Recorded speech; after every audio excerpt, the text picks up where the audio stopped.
Sekretaris Dukcapil Makassar, Salman Baso mengungkapkan pemanfaatan identitas kependudukan digital, IKD, di Makassar masih rendah. Pernyataan tersebut disampaikannya saat berkunjung ke kantor Tribun Timur, Jalan Cendrawasih nomor 430, Rabu, 6 Agustus 2025. Dari 1,5 juta penduduk Makassar, sekitar 1 juta memiliki KTP, namun yang mengaktifkan IKD baru 25-30%. Kalau dihitung, sekitar 300.000 warga yang sudah menggunakan IKD dari total penduduk, jelas Salman. Menurutnya, rendahnya angka ini dipengaruhi kendala jaringan hingga kurangnya pemahaman masyarakat terhadap sistem. Kalau kita lagi kegiatan, kendala biasa itu jaringan. Penerimaan masyarakat juga masih ada yang bingung, katanya.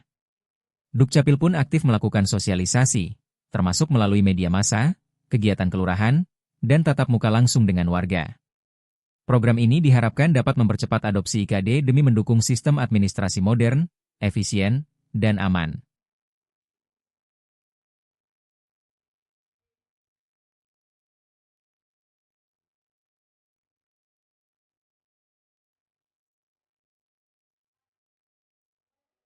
Download Tribun X sekarang, menghadirkan lokal menjadi Indonesia.